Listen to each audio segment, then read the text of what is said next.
So please, if possible, stay home. If not, make sure that you're stepping out with an extra level of caution this morning, just to ensure that we have a very good Wednesday. And so welcome aboard GA Today here on GH1 Television. I am Joshua Kodjo Mensah. And of course, today from now till 10 a.m., we've got a litany of conversations for you.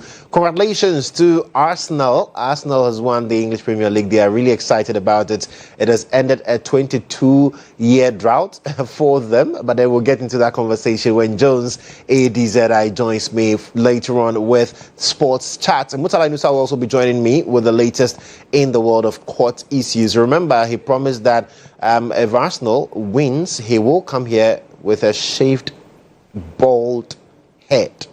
I've seen Mutala this morning. I'm not seeing the shaved and bald. Hopefully, when he gets to the studio, we'll talk about that as well. And quite more for you. It's a Wednesday, so you know definitely we'll be sitting with our female panelists to talk about the raging national issues from the New Patriotic Party petitioning the diplomatic community over what they say is this administration's moves to hamper freedom of speech, among others. We'll touch base on that and talk more about the index that has to do with poverty alleviation. We are told by the Ghana Statistical Service that, well, some 5-6 districts in the northeast region continue to record high numbers in terms of poverty regarding their living standards, among others. We'll also talk on that a bit. So it's a packed show, and thank you so much for choosing us this morning. Remember, we are also live on Facebook, on X, and on YouTube at GH1 TV. But let's start this morning with the quote of the day. And Paulo Coelho says, when we strive to become better than we are, everything around us becomes better too. And that's the quote for the morning. When we strive to become better than we are, everything around us becomes better too. So remember, if you want to see things change around you, it really depends on you. You need to take that step. You need to make that move and occasion that change, and things around you will as well change. Let's bring you the video of the day.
Video of the day, but quickly let's move away from that and bring you caught today.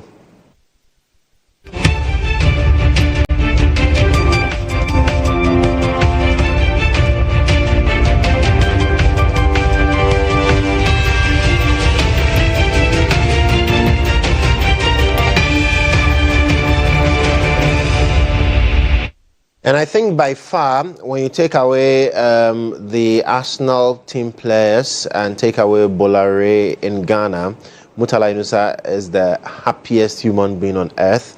And he's joined me for court today. Mutala, good morning to you.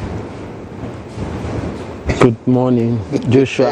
Kodjo, Mensah. Today, Monique work over here. You see the ahomaswo in me today. I can see the pride. So much pride. Yeah. But your pride is it's worth it. It's worth it. Kokoti. The badge is here. This is the gun. I call the gun. This is the gun. Joshua. Mutala, we are not happy with you. Why? Why do you have your hair? Your promise to the Ghanaian people was that when today comes, when Arsenal lifts the trophy, what you, Mutala Inusa Kwenote, will do is to shave your head. Why do you still have hair on your head? In fact, you even have afro. So Joshua Kodjo Mensah, I made a promise on the set.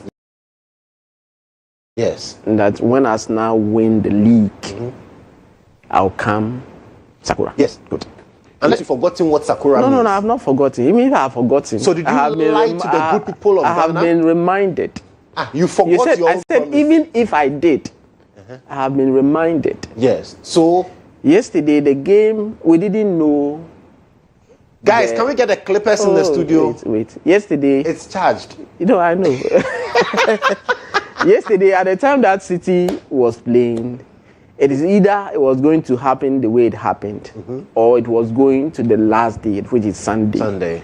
So the preparation was to Sunday. So if I come here on Monday, we'll get the trophy on Sunday. Okay. At Palace. Once we get that trophy, I promise you, my promise that I made here will be fulfilled. So, Mutala Inusa, you are reiterating to the good people of Ghana, absolutely, my distinguished guests, viewers, that on Monday, what is Monday's, come with Sakura. Monday's date? Monday would be 25th. 25th. That is AU Day. Yes. A holiday. It's not a holiday. Mutala, it is not a holiday. You will do court today on Monday. It's really a holiday. So, Mutala, now I want you to add another clause to it. If on Monday you show up and you still have hair, what do we do to you? Arsenal people, we are honest people. We are loyal people. And we believe in what we say and what we do. So Monday, Sakura. If you want to see a will Sakura, you add your eyebrow? Shave everything. I don't know. But Monday. By your head, dear. I promise. For Monday, I'll bring the trophy as well to the studio. The EPL trophy. It means that's when I know you are telling lies. No, I'll bring the trophy. That is when now. Don't. Is that when somebody says that I'll throw? When any friend is so bad to yes, he knows that at that time his legs. But what if when a politician tells you? No, I'm not dealing with politics. Exactly. No, I'm not dealing with politics. So that proverb doesn't really. I'm not dealing with politicians. Equality before the. I'm talking about equality in football matters, not politics. Okay. So Monday, Mutala will come board. Talk to me about what is happening in court. Yes. Today, I'm not sure I can do court today because I'm so emotional. No, it's true. Today, I'm not sure I can do court today. Now, let me try for our viewers who love this particular segment. Exactly. And I'll tell them why Monday to today is Wednesday. Monday I didn't come. Tuesday I didn't come, and today I'm here. I'll tell them after the show why I was not here. So yesterday, Supreme Court was very busy, very, very busy, and busy because. You know that in recent time, one of the issues that has come to the fore was the OSP, the Office of the Special Prosecutor. Noah Damte, a private legal practitioner, has filed a writ at the Supreme Court. And all that is seeking is to challenge that the OSP acts and in relation to the prosecutorial powers that it has, whether indeed, and we have also seen a ruling from the High Court that makes the point that the OSP, before it can prosecute any case, he has to, or the office had to go to the AG for authorization that's stated in the Article 88 of the 1992 Constitution and other laws and all of that. So that matter is before the Supreme Court. Yesterday, a 7-member panel of the Supreme Court sat. Chief Justice Paul Bafuboni was the presiding chair. And you know that when the action was filed, it was against the Attorney General. 14 US civil society organizations say that, look, this matter, when it happened, before the OSP was formed, we played key role. We were part of these whole processes. We engaged the government of the day. We engaged policymakers. So we were part of the reason the office of the special prosecutor came in. And so we cannot be denied the opportunity to be part. So they've been joined to the action. And yesterday, they went to the Apex Court asking that they be allowed, they be given the opportunity, because obviously they are out of time, to file their statement of case to be able to assist the court come to a determination of this particular matter. The parties in the case, the AG did not oppose to that particular request, and the court granted that. So the court is saying that 14 days from yesterday, the OSPs, the CSOs should file their processes, and then the Supreme Court will then fix the date for hearing to be done. So yesterday, this came up, and Samson Ladi, who is the legal team member of the CSOs, has some message to share moments after.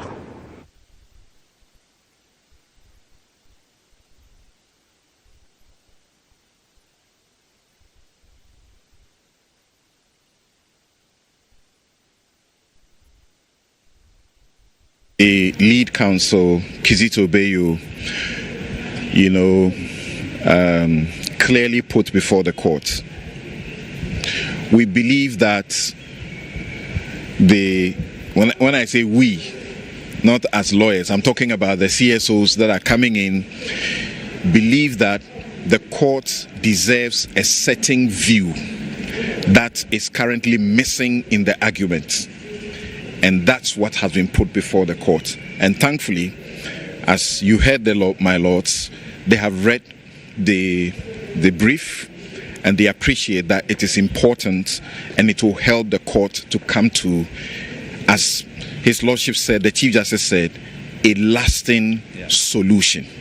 So this is good news for us as a team. Our process is literally complete. They have already read it. But as you are coming today, you cannot come as if the door has been opened. We came knocking on the door, and it has now been opened. So we have now been given 14 days to file it. But I can assure you, we'll file it far in advance. So, yes, they've been given 14 days, and they make the point that they have already drafted the whole processes already. So once that they have been given the opportunity, the only thing is to sign, file it, and then the Supreme Court will have it, fix a date for hearing to be done. So that's one of the things that happened yesterday at the court, at the Supreme Court. Wesley Girls. Yes. Wesley Girls. So once we mention girls, so one of the lawyers of Wesley Girls in the short over there, and then the Diana Asonabadapa, former Deputy Attorney General, is also in the mix. I'm trying to remember their motto. Is it live pure? I'm not sure. Wrong, follow the king. Oh, I think so. You have done so well. How did you remember all that? Mutala, don't ask me. We'll leave it here, but we'll come back to that. So yesterday, the Supreme Court sat also in relation to an aspect of this case. The substantive matter is yet to be dealt with. Right. But what happened yesterday was that, that when Shafiq Osman, who is the plaintiff, filed the action, he named the Board of Governors of the Wesley Girls School as the first defendant, the Ghana Education Service as the second defendant, and the Attorney General as the third defendant. Now, the Board of Governors applied that, looking at the nature of the case, they don't have locus, they don't have capacity to sue and be sued, so their name should be taken out, and effectively or eventually the whole suit should be dismissed. The Supreme Court said that, look, we have seen the action, we have seen the process, and you are a competent party, so you remain on the action. And they have been made to remain. The trustees of the Methodist Church filed an application seeking for joinder. All that they are saying is that the effect of whatever will happen will have a binding effect or impact on them, and so they ought to be joined to the action. The Attorney General did not oppose to that. The plaintiff did oppose to that and said, look, whatever they are coming to say, the Board of Governors are there, and so the Supreme Court should not allow that. One of the things that the applicant here, that is the trustees of the Methodist Church, initially were trying to do was to indirectly challenge the court order that the Board of Governors should be part of it. So they were making a way to disagree, and portions of their affidavit in support stated that way they were made to in open court and orally shy away from that and say that we do not intend to rely on it because the Supreme Court has made that explicitly clear. And so for now, what the Supreme Court is to do is to add them to the whole processes. And at the end, the panel chaired by the CJ was of the view that yes, to be able to come to a firm determination of this matter, it is only fitting that the trustees of the Methodist Church, APA, it's a faith-based institution, so they should be part of it. As Abdulaziz Gomda, who is the plaintiff's lawyer, I beg your pardon, spoke to a moment after. I have no choice than to agree with the learned and the law lords for that matter. I hold a contrary view, and basically to the effect that whatever the Board of Trustees seeks or sought to argue in opposition or in response to the plaintiff state of case, the Board of Governors have the capacity to respond to same. And the Supreme Court, in the previous application by the Board of Governors, that's the first defendant, to strike out the plaintiff's case, it made it very clear that the Board of Governors were proper parties. And if you take a look at the affidavit in support of the Board of the Trustees application, it was basically a point relitigating what the Supreme Court had decided and basically arguing that they are the proper party and not the Board of Governors. And the Supreme Court had to draw their attention to the fact that that cannot be done, and they were compelled to withdraw those paragraphs in support of the application. So I was a bit surprised that having withdrawn those paragraphs, there clearly wasn't a demonstrable necessity as to why they should be part of the case. But the Supreme Court has decided all we can do is to oblige and proceed accordingly. But insofar as we are concerned, it doesn't change the core substance of our case and the allegations we've made and spelled out very clearly. And even if the whole Ghana joins the suit, it doesn't still take away the arguments we've made. So we look forward to traveling to the substantive merits. Our hope is that this will be the last time some of these interlocutory applications will come, because we are hoping for an expeditious trial. And to have these applications keep coming in and on, it delays the matter. And those allegations we've complained of are still being committed against innocent students. So it is better for the case to travel fast, because this suit was filed as far back as in 2023. I think, December 2024, sorry. So more than a year, almost getting to the second year, still nothing on the substantive matter. So our hope is that the case travels. But insofar as the Supreme Court is concerned, we are bound by the decision, and we would work with it. Absolutely. Yeah. So Abdulaziz Gomda, who is counsel for the plaintiff, expressing some reactions moments after the Supreme Court admitted or allowed the trustees of the Methodist Church to join the action. But another case also is in relation to political parties, internal elections, and all of that. So the three people. Yes, so I wanted to call them wise men. Three wise men. Professor Frimpong Boateng, Dr. Nyao Nyao Tamako, and Dr. Christine Nyama.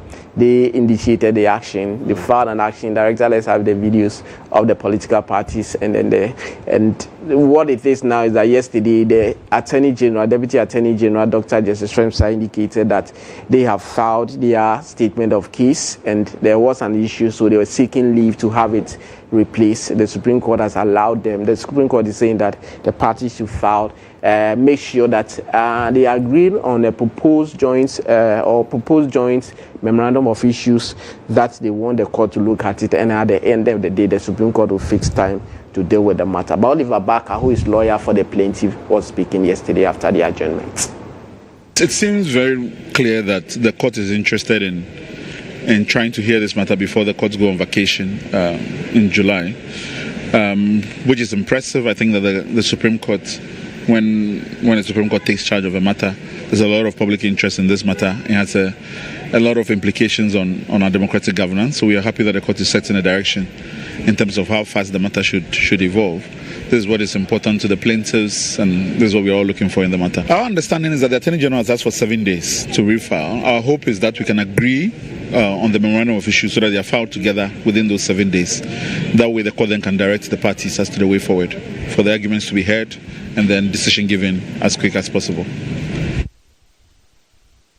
The parties are supposed to file their processes, and the Supreme Court would deal with it. Another case that also took place at the Supreme Court was Gifty Owari Mensah. Yeah. Yes, you know that the trial at the High Court. Director, let's have the visuals. Okay, so that is gives you our Mensah yesterday at the Supreme Court with her lawyers, Gary Nimakun, moments after the Supreme Court has dismissed her action. You note that she's asked for the three different occasions, she's asked the High Court to stay the trial because there was an issue that she thinks that the court has made an order for her to file names and list of her witnesses should it become necessary that she opens her defense. She said that, look, that prejudiced the matter and that conflicts with provisions in the 1992 Constitution. So she's seeking interpretation from the Supreme Court, went to the High Court for stay. It was dismissed, the trial is ongoing, and said, look, I'm going to the Supreme Court to ask for stay. Yesterday, when she appeared, the court did not even allow the the Attorney General to even respond, because when they engaged the counsel of the accused person, he realized that even though the court is saying that file your processes, you as an accused person can even decide that you are not even calling any witnesses. It may work for you. You as an accused person can decide that you remain mute. You don't even talk. The court will determine the matter on its own, and you can still walk free. So once the court is saying file the list, then what is it? If you don't file, nobody will catch you. So there's nothing there that the Supreme Court would then have to stay the trial. So the trial should go on whilst that particular request for interpretation on Article Part 2.3 of the Practice Direction on Disclosures and Case Management Conference, and what is stated in Article 19 2C and its related provision 10. Right. The Supreme Court would deal with that. So that is what happened at the Supreme Court. Today we expect Governor Edubuahin to happen, and of course Chairman Wontumi. A lot of things are happening tomorrow. When we can, we'll give you more updates. Absolutely. Mutala, thank you so much, and congratulations to you and the whole Ghanaians. Yes, across the world. Congratulations to we made it, all the Ghanaians. Bulari, thank you so much for the support and all of that, and all the Ghanaians. I know the sports people will come here, and I'm telling Jones, he has countless number of videos about me. I want him to play all the videos right from day one to now. And then Monday, you are cutting your hair. Mutala will get his hair shaved on Monday. Reports of the Gunners, the victory of Arsenal with the EPL. And so we'll take a breather here. We'll come back, get into the conversations. Kindly stay with us.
right, thank you so much for staying with us. Indeed, it promises to be a riveting conversation because my guests are ready and are on fire for the topics we're going to be looking at. And this morning we've been joined by a spokesperson, or deputy spokesperson for Dr. Mamudu Bawumia, and a member of the NPP's communications team, Dr. Ekia Amwako. And she's here with the press secretary and also spokesperson to Ghana's Vice President, Professor Nana Jane Opoku-Agyeman, and she's also in the person of Amma Pratt. Amma and Ekia, welcome. Thank you. I don't know why you guys are so excited to be on the set this morning. Ekia I've not seen for a long time. Amma has been here, I think, was the last 2 weeks you were here? Exactly. But I've been good. She has been very bad. Oh. Ekia, is it the case that you've really been bad? No, I was out of commission for a while. I got sick after the primaries. Understandably, I guess people never look at how much it drains you to be on the road for about 3 months. So I had to take a few weeks off, about 6 weeks, and now I am back. There are really urgent matters that I need to have my voice in because it is getting too far. We have all been in the studio even before the show started, and we just couldn't help but. And I'm glad we'll be getting into the conversation shortly, but nice to have you on the set again. Amma, you've been good. Yes, I've been very, very good. Right. Very good. I've been here all the time. Going over the activities of Her Excellency Professor Nana Jane Opoku-Agyeman. Let me just quickly mention that over the weekend, we're in Oxford in the UK, where she, gave a keynote address, at the Oxford Africa Summit. Very, very, very insightful, meaningful engagement. Discussing, very prudent issues for the youth and for development. For me, the highlights of that engagement was meeting with the Ghanaian students in Oxford. It was a very intellectual time. I stood, and I just took in the room, intelligent Ghanaian, brains. Also some, students from some other countries, just engaging one-on-one with Her Excellency, asking her personal questions, asking her policy questions, asking her political advice. It was an exciting time, to be in Oxford, and we are back, and unfortunately having to deal with some very interesting issues that Ekia's side, as always, rabble-rouses with every now and then, but we are here. Absolutely. Well, let's get into the conversation because we are here, and Ekia clearly is not happy with a lot of things. Her party is not happy, and they say one of their own is being victimized by a court in the country, and they've had cause to even petition the diplomatic community, saying, "Listen, look at the human rights abuses we are witnessing under this administration." Ekia, the NDC says what you're doing is crying wolf when there is really nothing to be concerned about. So there's this saying that I find really interesting about not taking morality advice from a brothel. This applies perfectly in this matter. I don't see why people that literally sponsor Kevin Taylor, fly him into this country, house him, get a case he had in the courts, poo-pooed, and fly him back to the hermit hole that he lives in so that he can continue to attack anybody he sees fit. He has attacked the Otumfo, the Asantehene, the chief of the Ashantis, which I am proud to be one of. He has attacked almost every soul in this country, including myself, for almost nothing. He has, for my boss, Dr. Bawumia, and his wife, I don't know, I think it's a personal thing, or he's been paid to just stay on them every day. If he doesn't talk about them, he's not fine. And it's always in the most unprintable words. Of late, he has descended into the abyss of almost madness by going after His Excellency, the former president, the very astute statesman, President Kodjo, over conditions that happen naturally because he's an old man. In the MPP, we are lucky to have a lot of our former leaders alive because we don't go around arresting people for nothing, murdering, and we didn't do all of that. So God has been blessing us, and so we have all of them alive. From time to time we can go and see them. I have visited President Kodjo even recently because you go and sit with him, and even if it's a 30-minute chat, there's a lot of institutional knowledge and wisdom that is passed down. Right.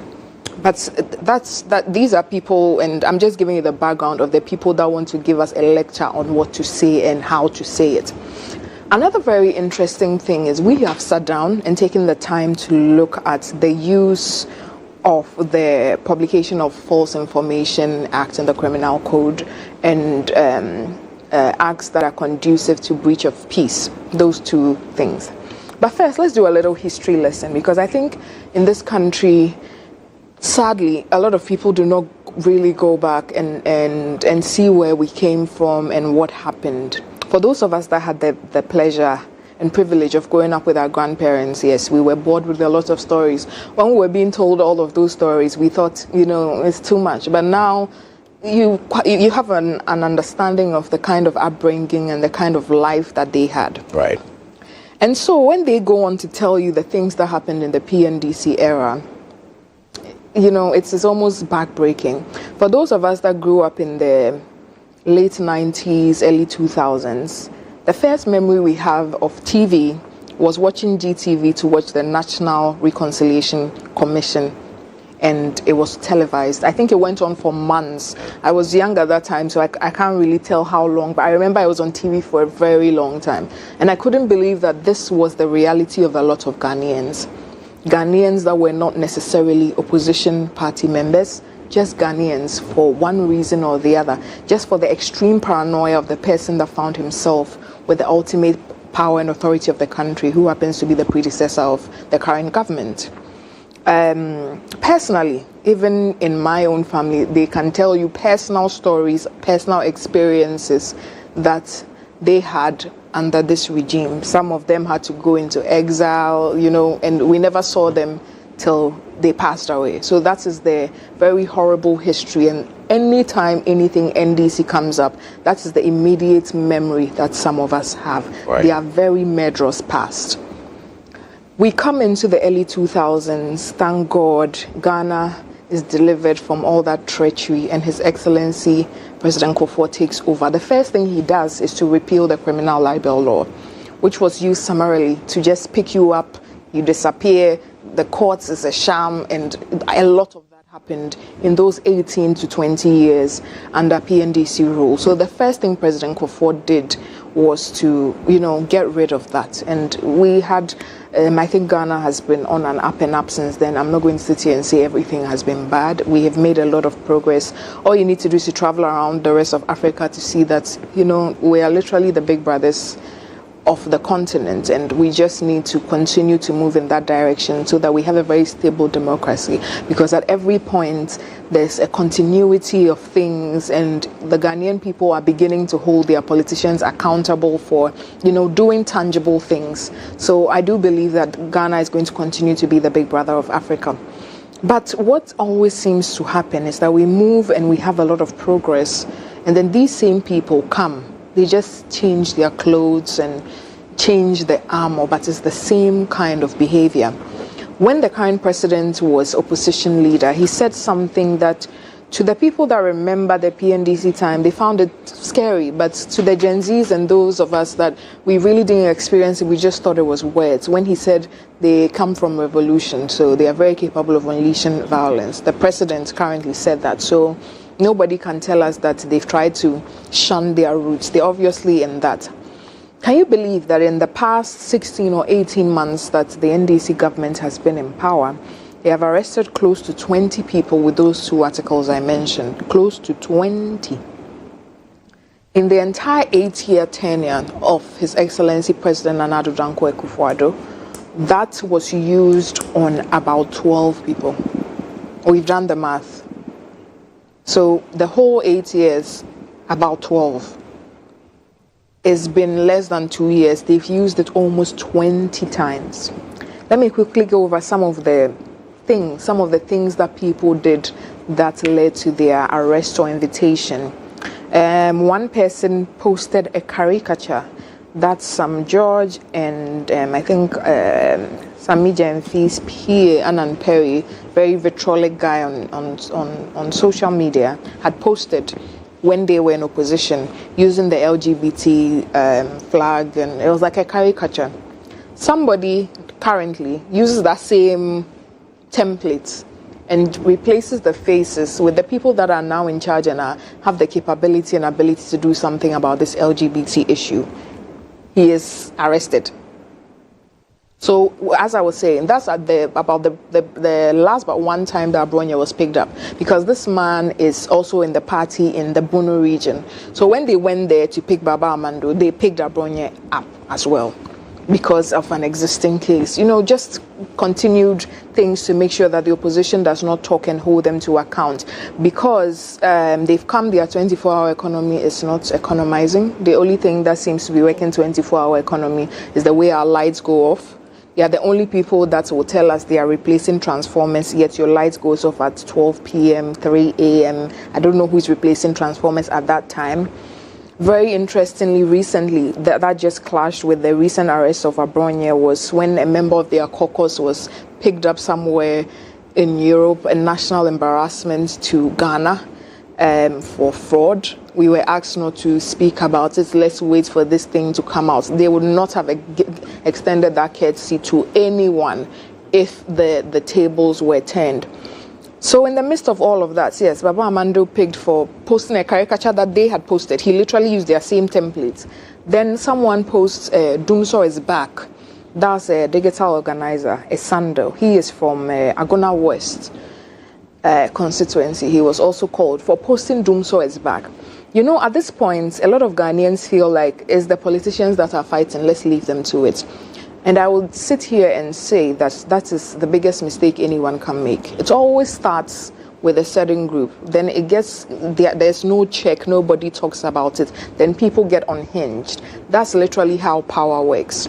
We all remember the stories of the Holocaust, slavery, blah, blah. It starts with one group.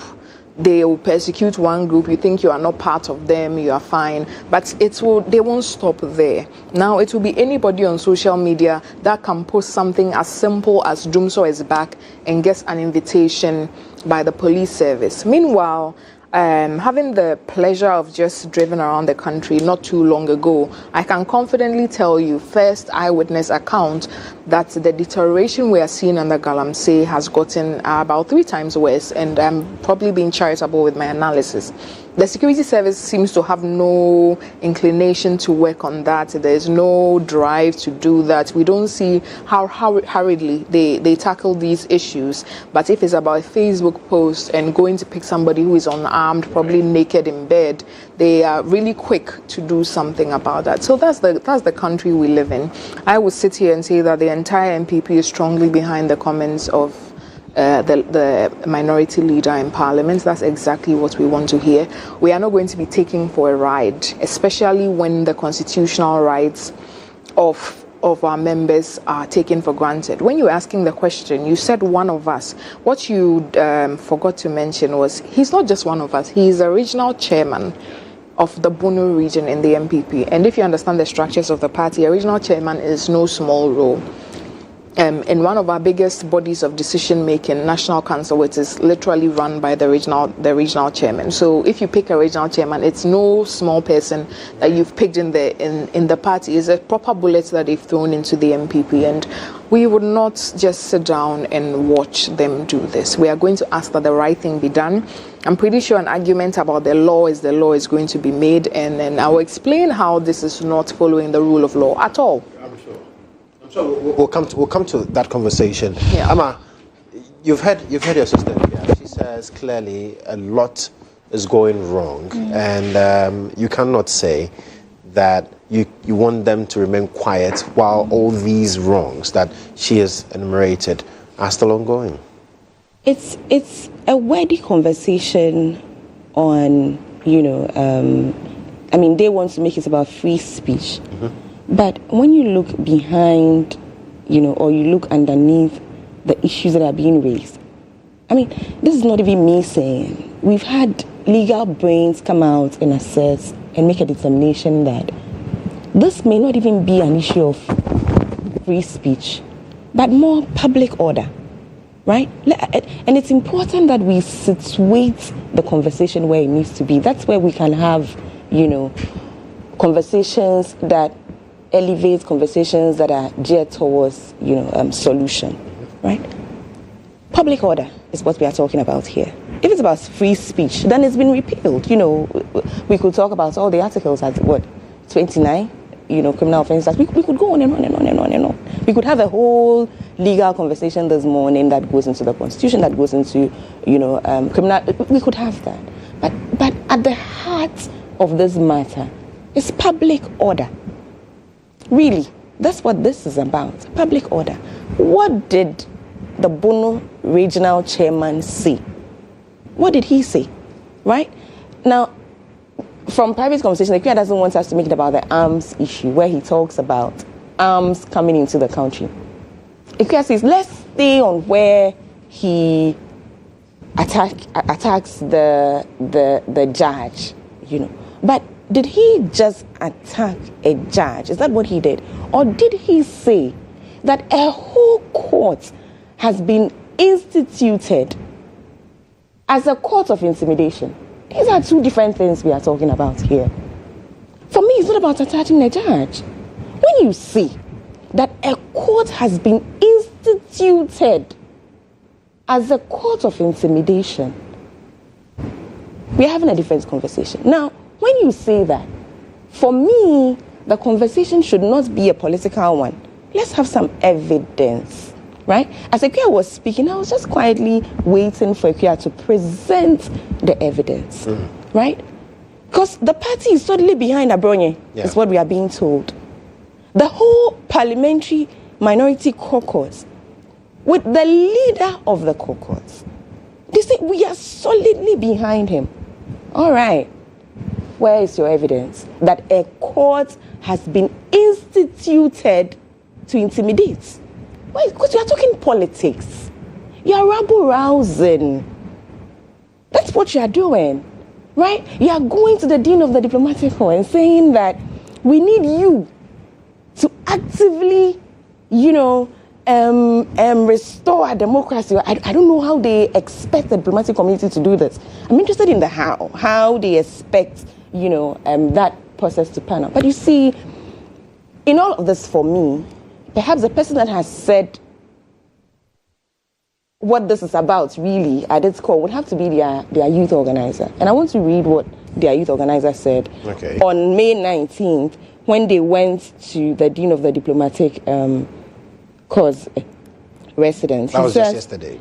Yeah, he says, if this nonsense doesn't stop, we will weaponize our support base. I hope the support base is paying attention.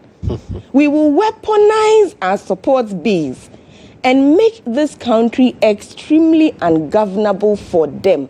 For them. You don't live in this country. You're not part of this country. You make the country ungovernable for them. Who are the them? And then it says, we are sending this warning and caution to the government to release Abronye. It goes on and on and on. Once this statement was made, I was like, okay, so this is what this is, right? We will weaponize our support base and make this country ungovernable for them. All right. Then what does the minority leader, what does he say?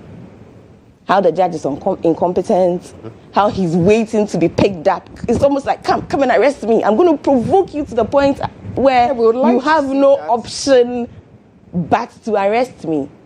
So when I quickly think about the youth organizer saying, we will weaponize, you can't even make this up, right? You can't even make this up. He literally said himself that we will weaponize our support base and make this country ungovernable. Well, you've told us what you want to do. You are doing it.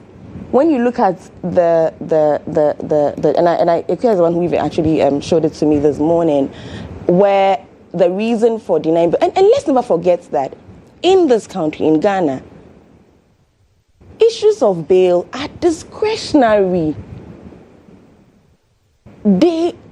Our law provides that issues of bail, like most other issues, really lie in the bosom of the judge. Unless there are extraneous circumstances, right? Now, when you read, the charge sheet and what the judge says, essentially he's saying that they are not granting bail because, he will do it again. He will do worse things. Yeah, and that they say is completely unthinkable, because you cannot. It's nebulous. Let me use preempt. You want to use it? And it's nebulous. I want to say that someone will come out to speak again, and now speaking is a crime. Sorry, Amma. That's okay, Kia. I wanted to, and there's a portion of the law that actually supports this, right? There's a portion of the law that allows the judge to preempt. I will find this for you. I took a screenshot of it. I'll find it for you, and I'll read it out before we leave. Let's put the law aside. Let's look at things that have been happening in this country since the NPP lost power. Let's look at everything Abronya DC has been saying since the NPP lost power. Let's look at everything the Honorable Afenyomakin has been saying since the NPP lost power. Let's look at us being told that we are going to weaponize our base, and essentially make this country ungovernable. And tell me if the judge is wrong. Tell me if the judge is wrong in saying that I know that for you, this is politics. And as soon as you live here, you're going to make worse statements. Tell me if he's wrong, right? So, this government is, unless, and for me, that would be the crest of this matter, anybody can show any semblance of evidence that proves that this government is interfering in the process, then we are getting somewhere. There is nothing that links this government to the judicial process that is ongoing. I think that if the Honorable Afenyomakin had any evidence, by now he would have brought it out. If the NPP as a political side had any evidence that could link the executive to the judiciary in any shape, way, form, in all of this process, by now we would know about it, right? There is nothing but political talk, political rabble-rousing. We intend to make this, country ungovernable for them. We are going to weaponize our base. And like I said before, I hope the base is listening and paying attention to how its party intends to weaponize them against ourselves. Well, Who are them? They feel targeted. The MPP feels that the administration is targeting them. You see, that is why there's a judicial process. That is why this country that we live in is a democratic country. That's why we have a constitution, right? Use the processes. That's why I kept saying, let this be an evidential conversation and not a political conversation. The rule of the game really is evidence. We have lived through a system of unanimous FC as a side, where every time we went to court, unanimously, we lost. We've been through that in a very recent past, right? But every time, we still applied ourselves to the process. Right. You didn't hear anybody from this side saying to a judge that I don't think you passed your law exams. You didn't hear anybody from this side directly insult and denigrate a court, denigrate a judge, denigrate our whole judicial process just to make a point. You see, I am a student of law. I think I've spoken myself hoarse on this. I love the process as much as I love the outcomes, right? It is important for the growth of this, our country, our democracy, if we apply ourselves to the processes. And I really hope that the NPP will just do that and save us the rabble-rousing, further disruptors, and really that's not for me to say, by weaponizing its base against a them, forgetting that Ghana is all we have, and Ghana is for all of us. Like I keep saying, I really hope the base is paying attention, to his leadership, intending to weaponize it, to disrupt for a certain them that unfortunately includes all of us.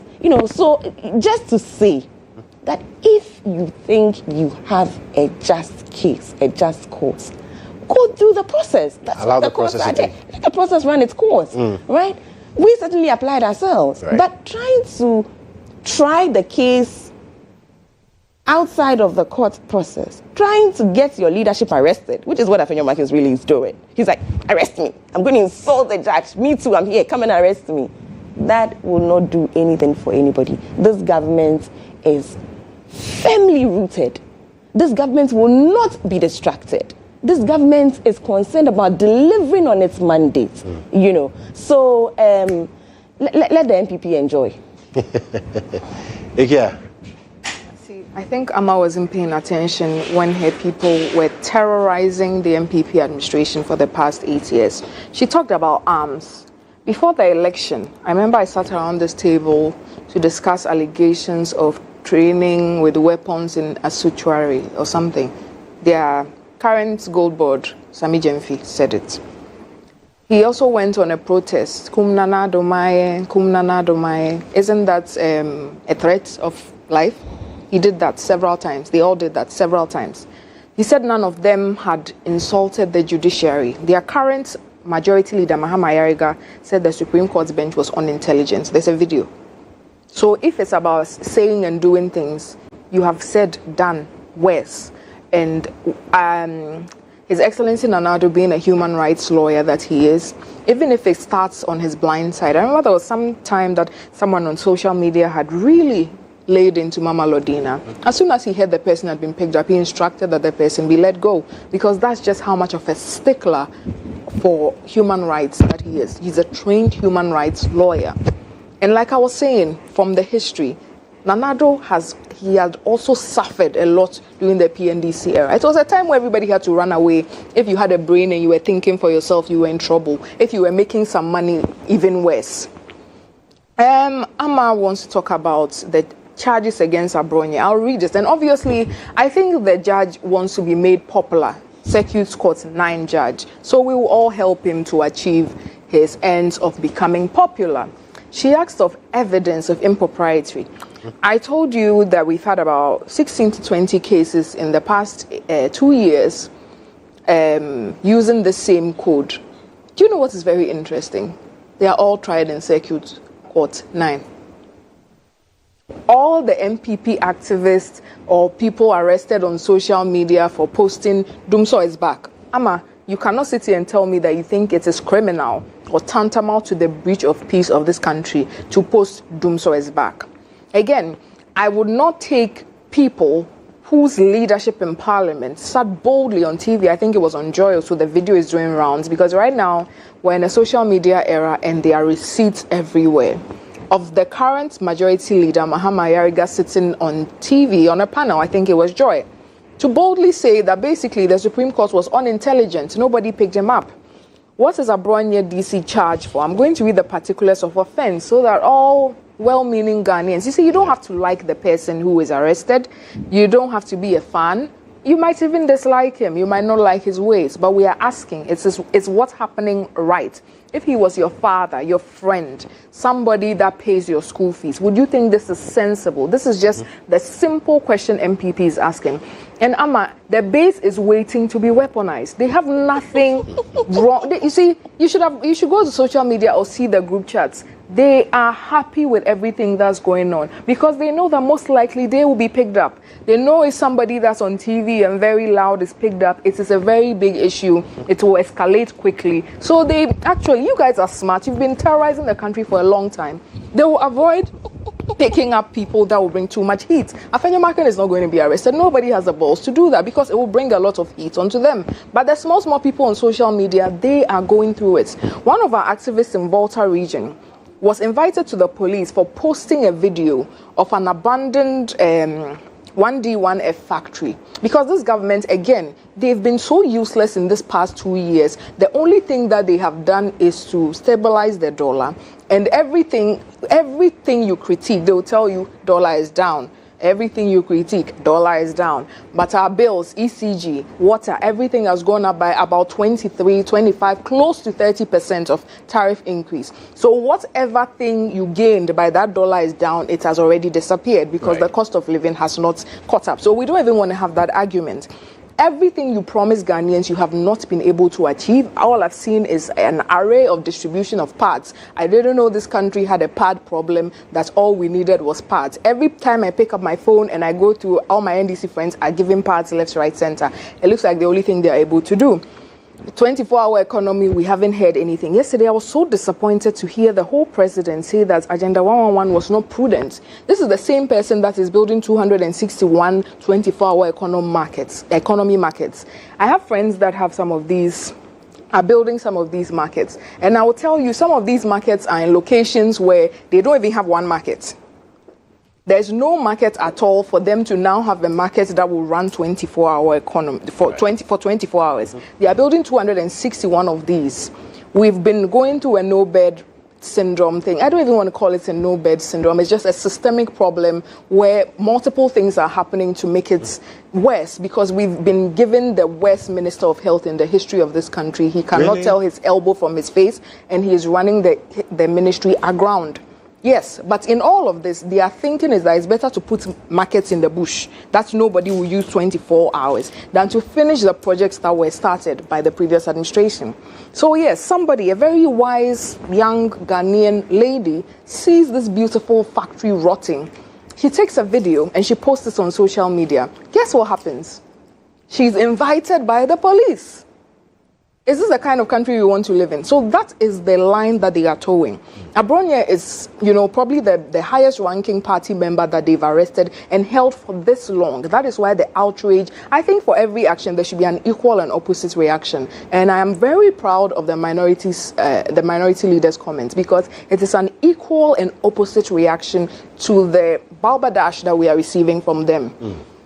Let me read Abronia's charge sheet, as I said I was going to, and then tell Amma exactly what he is being charged for, and explain to her how everybody on her side has said worse and was not arrested. So Kwame Bafo at Abronia DC, age 44, farmer, that you, in the month of April 2026, at Accra and within the jurisdiction of this court, without lawful authority, you uttered certain abusive words, to wit, you are not a judge, but rather a politician. You have covered your hair with a sack and claim you are a judge, which is the breach of peace, which the breach of the peace is likely to be occasioned. I'm not a lawyer, so the way they write is a little confusing to me. This is why Abronia is being held in custody till the final determination of the case. Let me read it again. And I'm not surprised that after this, I'll also be picked up, because I am echoing but this is your own charge sheet. You are not a judge, but rather a politician, and you have covered your hair with a sack and claim to be a judge. I think in the minority leaders' press conference, he also adduced a lot of evidence as to why he thinks this is true. Because every case that is frivolous and that is tantamount to the obstruction of the freedom of speech of citizens ends up in your court. It's always done. So do you know that every day after court, the records of proceedings, I see that before the show you have a court session. So you can ask him, how long reasonably does it take for records of the proceedings to be given to the defense counsel, especially when you've remanded somebody?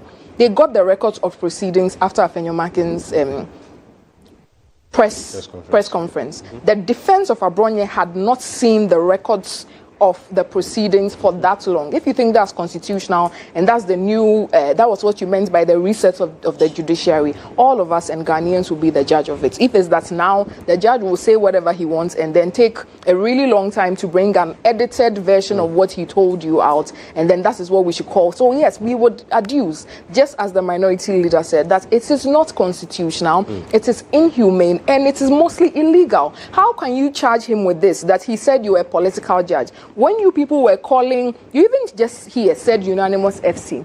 You know that if somebody wanted to be petty, this is tantamount to what Abronia said, because you are at that point saying that the Supreme Court was being partial, isn't that?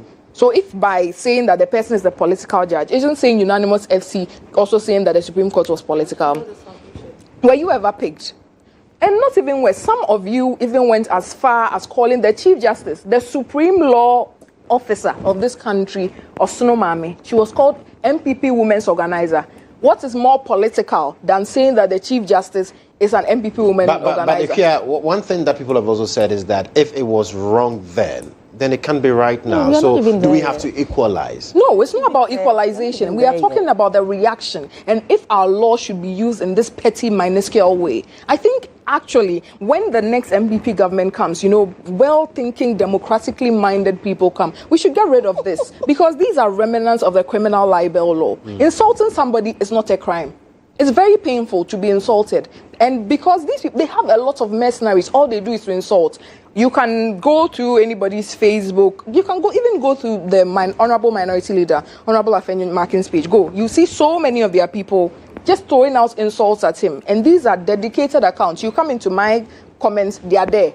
They just do all of that. And these are people that sponsor Kevin Taylor talking to us about insults. Instead of funny. Yeah, back to Kevin Taylor. No, you see, you don't have the moral right to complain about insults. And insults are not a crime in itself. It's very painful. It's derogatory. As a cultural society, we should try to do away with the politics of insults because it doesn't add anything. Those who insult are usually very hollow themselves and they don't add anything to the conversation. So we should move away from that. But it's not a crime. So if Abronya sits somewhere to insult you, it is not a crime. He has not committed a crime, even if you're a judge. The same way the now majority, when they were in minority, attacked the Chief Justice. Attacking the Chief Justice was not a breach of peace and conducive to all the English they said. They talk about public order. It doesn't destroy public order. But calling a circuit court judge political is a problem. Please make it make sense to me. Right. This is a double standard of gargantuan proportions. And we do not expect this kind of leadership from them. Number one, just as I said, nothing you have promised have you been able to deliver. Even the lights, you are not keeping it on. To distract people from that, every week you pick somebody at random for posting Doomsaw is back, for posting something, a very good project that you've left. Agenda 1D1F was one of the really good things. I was very happy about it. But they kicked a very negative campaign against it in the minds of people to believe that it wasn't working. Even though 160 of those factories are existing. We can go, you can send your reporters around and you will see those factories there. All it takes is a sensible person who is willing to do something about it and they will be operational. They cancelled that program, so there's no more funding for 1D1F. It doesn't exist anymore. And someone takes a video of it and wants to post and you are invited to the police. For what purpose? Amma. Ikea has a lot. I don't even know where to. Unfortunately, she says you're using it as a distraction from your inability to fulfill your promises, and that's why you're picking people up. I would wish that the side then stays on our inability to, deliver on our promise.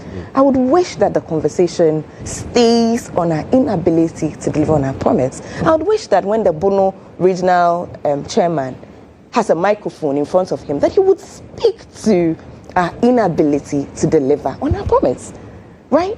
But if that were what you are interested about, or if that were the case you think you can win, why do you neglect that and go and talk about setting up intimidation courts? Why do you neglect that? Apparently, course is agenda courts. Why are we having this conversation? Prosecuting the agenda of the NDC. You see, you set the agenda. You are the one who would take a microphone in your face and say what you want to say and face the consequences of your action, legally, because this is a fight with the judiciary. It's not a fight with the executive. Like I keep saying, the executive is firmly grounded, on delivering its mandate, right? I didn't want to do without doing it. If your legal side goes requesting for bail, and the grounds for requesting for bail is that he's already been granted bail before.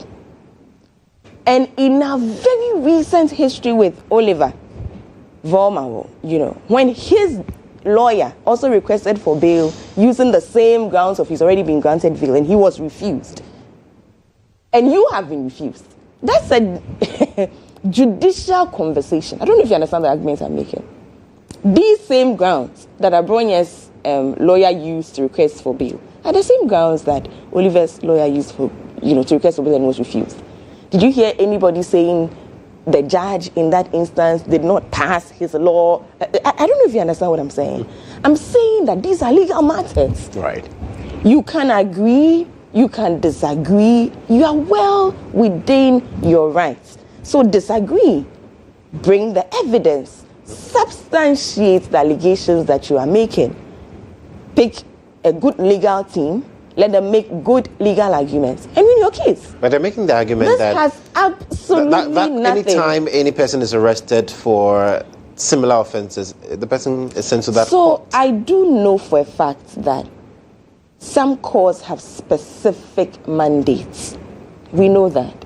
We know that some courts have specific jurisdictions. As I sit here, I haven't done that research. I'm unable to say exactly what's the situation in this instance. But we know that there are some calls that are, noted for this or no. I'm guessing that it's one of those instances. I don't have the facts. I'm not even going to belabor, that point. But that's a possibility. That's something, that happens. And so I'm not going to, like I'm saying, it's evidence.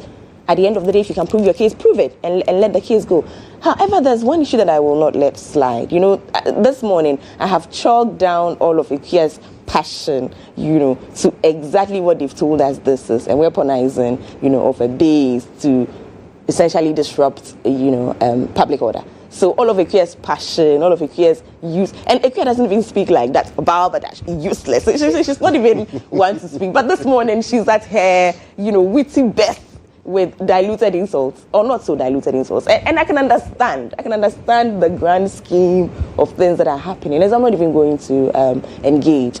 However, I will engage on the pad issue, because I am shocked that Ikuya is sitting here this morning saying that we do not have a pad issue in this country. When the price of sanitary pads moved from single digits, was it 5 cities to stand to be corrected? And overnight became 22 cities. That was the lowest and above, depending on your preference. Yeah. When me sitting here, I myself sitting here, and other CSO organizations were busy running from event to event, engaging, sending petitions, letters around. When all of that culminated in us going to Parliament first on a placard parade and second on a protest, that got the Speaker of Parliament to halt proceedings in Parliament and speak about our presence in Parliament, that there's a group here demonstrating against the price of sanitary pads. Yeah. And he said he found this unquestionable at the time when their finance minister spoke to this in the budget and said that we're going to do what? Take 1% of the duties of Ikuya is sitting here today telling us that there was no pad issue in this country. She said that's what she sees you We doing. just came that's all you're today doing. and Period poverty. listen.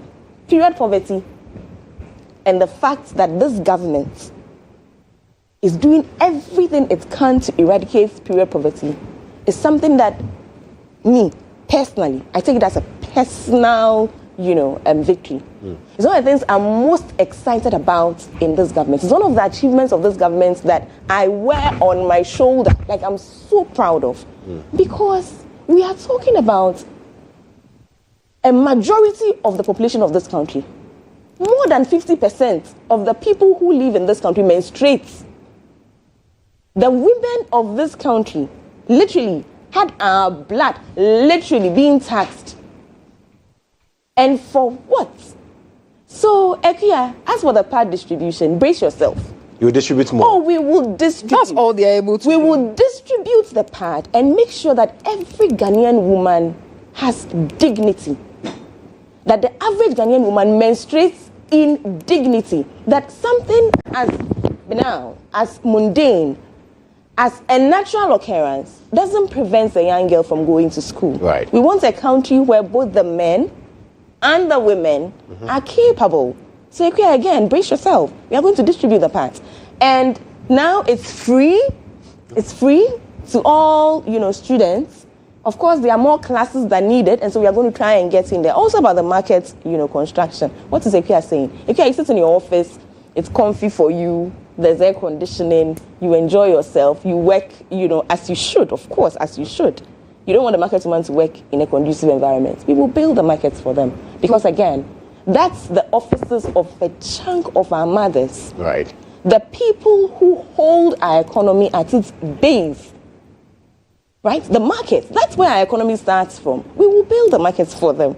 So again, brace yourself. We are going to do that. But you see, the shifting goalposts, really, the arguments that simply, again, become political talk, right? With no evidence, no substance. We are throwing jabs at judges. We are undermining our whole judicial system. We are, essentially black painting our own country to the international community just so that we look good. There's nothing that is happening now that this side is not known for. And I can trace it all the way to our colonial times, where as a country, as a people, we're all fighting for independence, wanting to self-sustain, wanting to be able to hold our own. And their side actually wrote a petition against the Osajifo and the movement that was trying to get us independence and said, come and deal with them, right? Very interesting. Nothing has changed from that time till now. It's still the side that will run to the diplomatic community, and make the whole of this country look bad. It's almost as if when we are not in power, the country can burn. Essentially, it's what the NPP keeps doing. The average Ghanaian, the Ghanaian is sophisticated now. We see through it. And like I was saying, you can't even make this up. It's where you have political players pick a microphone and say, and I can't, I can't stop talking about this. We are going to weaponize our base and disrupt. We see you, we hear you. Like I say, knock yourself out. This government is firmly grounded. Okay.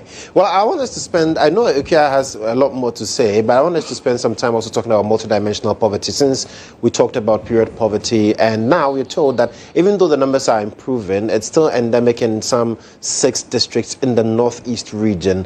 And Ama, you say your administration is putting in place mechanisms to ensure that we get a situation where Ghana is developing. Yes, the numbers are improving, but still, there's still a lot more work to do, right? Yes. It's one of those things that give pause, when overall, and even the report indicated that overall the indicators are good. Yes. Overall, as a country, we are doing better. However, there's still the issue of the regional, differentiation, if I can call it that, where it doesn't cut across, where some, parts of the country seem to be developing better than some other aspects of the country. When you look at the indicators, we are talking in terms of education, we are talking in terms of housing, health. And these are all very important. These are very crucial, to our overall development. For me, these conversations are really never about the geographical location where the report is speaking about, or the region, that the report cites. It's a bigger conversation for all of us. We are all in this together, If one side of the country is deprived and one side of the country is not having its fair share of the national cake, it trickles down to all of us. The implications are for all of us. And so, yes, this is an issue of pause. It brings to bear this issue of decentralization, right? And how we can let development trickle down to all aspects, of the country. Yes, so again, to assure that this government is on it. All of the developmental plans and projects, and if all of them, big push, look through all of them.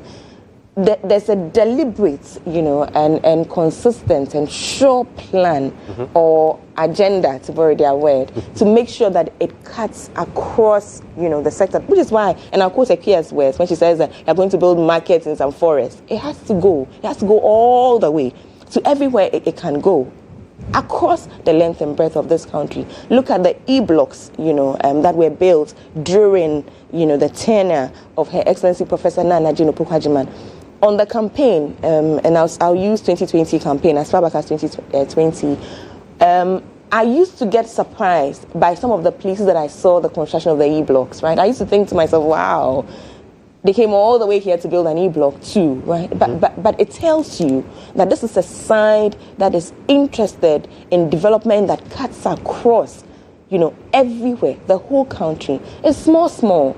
We are coming from a hard place, right? We are coming from a place where we say we are developing, and I'll reference Agenda 1112, and I'll even reference this hospital that became very topical. I've forgotten the region.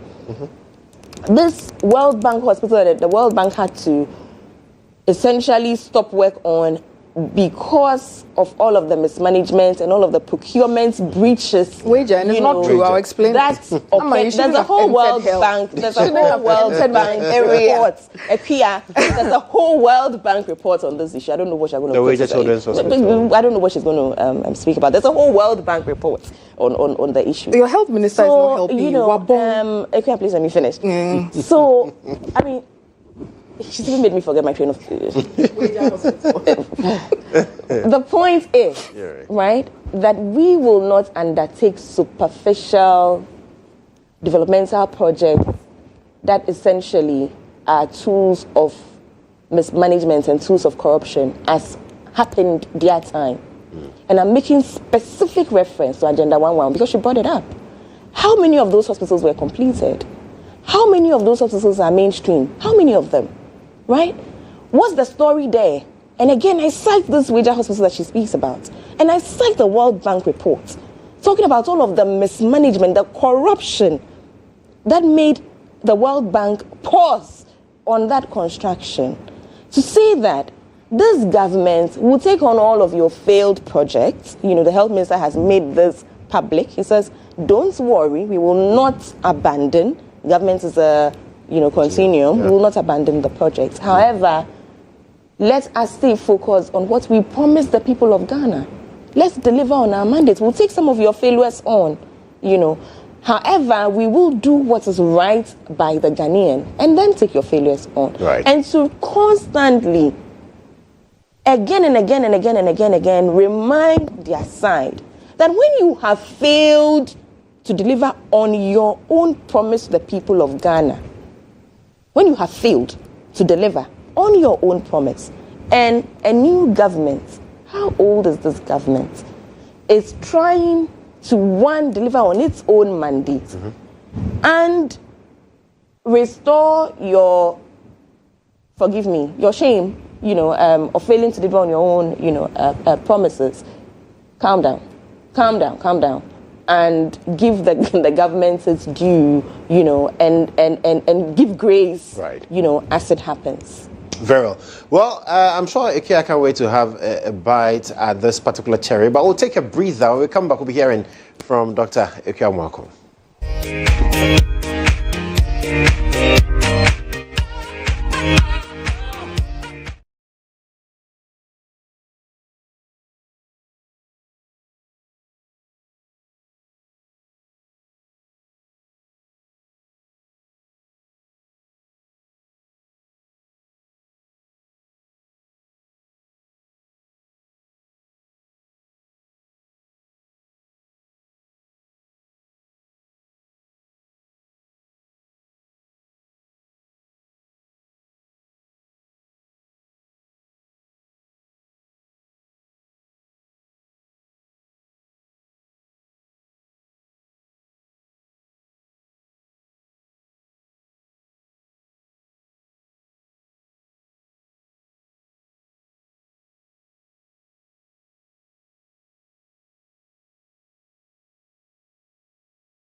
Well, we're having that beautiful conversation here on the show this morning. My guests, Amma Pratt and Dr. Kuyamwako. Now, before we went on the break, we heard from Amma Pratt on the multidimensional poverty report and, of course, what she says the administration is also doing to ensure that there is equitable distribution of development across the country. And before we went on the break, she also mentioned that, well, they made promises to the people of Ghana. They need to execute those promises and also take on what she calls the failed projects of the New Patriotic Party and then also activate them.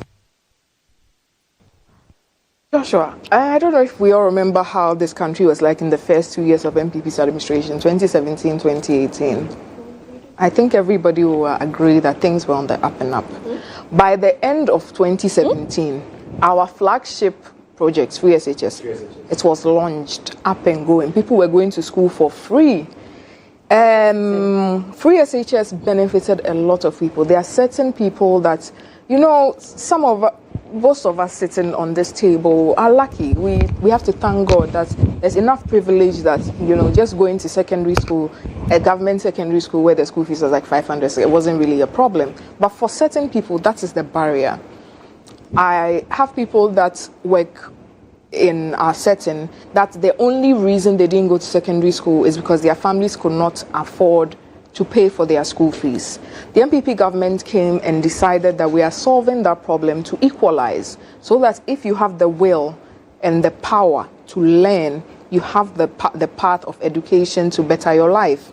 And I don't think anybody can poo-poo it. But, you know, the NDC are people that even went on a demonstration on the back of Free SHS. So I'm not surprised that they're expecting applause for distributing sanitary pads at over almost 300 million to distribute sanitary pads once a year.